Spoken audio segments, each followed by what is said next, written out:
ഇപ്പോഴാണ് ചോനാറ തന്നെയല്ലേ നമുക്ക് എല്ലാവർക്കും കൂടെ ഒരു ദിവസം പോണം കേട്ടാ. അമ്മയുടെ ഭയങ്കര ആഗ്രഹം. എന്റെ ബന്ധുക്കളുടെ അടുത്ത് പോകണമെന്ന് ഞാൻ പറയുമ്പോ അപ്പൊ തന്നെ അവർക്ക് അവിടെ നിനക്ക് എന്തോന്ന് മാലു, എനിക്കൊരു ആഗ്രഹം പറഞ്ഞൂടെ? മക്കളെ അത് വീട് കുറെ കാലം കൊണ്ട് ഞാൻ ഇവരുടെ പറയുന്നത് ആ തീരെല്ലാം കൂടെ ഒന്ന് വീട്ടിൽ നിന്നിടാം അരിനാട് നിൽക്കാൻ പറഞ്ഞു. ഏതാരും നാട് എന്തൊരാരും നാട് ഇരുന്നോലും നോക്കിയിട്ടില്ല. നിങ്ങൾ അത് പറയണം. എന്റെ കെട്ടുകൾ വർഷങ്ങളായി പറഞ്ഞോണ്ടിരിക്കാണ് അണ്ണനെയും ചേട്ടത്തെയും പിള്ളേരെയും കൊണ്ട് അവളെ വിട്ടു ഒരു ദിവസം നിയമിക്കാൻ. ആരും കേട്ട ഭാവം കാണിച്ചിട്ടില്ല ഇതുവരെ. ഇതിന്റെ എല്ലാ തെറ്റുകാരും ഞാൻ തന്നെ. ഇവള് ഇവിടെ സെറ്റിൽ ആയി തുടങ്ങിയപ്പോ ഞാൻ എടുത്ത് അടി ഓക്കെ പറഞ്ഞു. അപ്പൊ എന്താ ഇവിടെ നിന്ന് അങ്ങോട്ട് പടവലത്ത് പോയിട്ട് എളുപ്പമുണ്ടല്ലോ. അതാണ് അവിടെ അടവ്. നീയും സുരേന്ദ്രനും ഭാര്യമാര് പറയണതേ കേൾക്കും. അത് നമ്മളെ കുടുംബത്തിലുള്ള എല്ലാവർക്കും അറിയാം.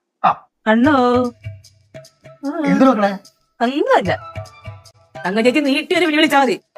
ഇങ്ങനെ നിൽക്കും, പിന്നെ അവിടെ നനങ്ങൂല. എങ്ങനെ ഇരിക്കും അച്ഛാ, പണ്ടൊക്കെ കുഴിപ്പുറത്ത് പോണ കാര്യം പറയുമ്പോൾ അച്ഛന് ഭയങ്കര ഉത്സാഹമൊക്കെ ആയിരുന്നല്ലോ.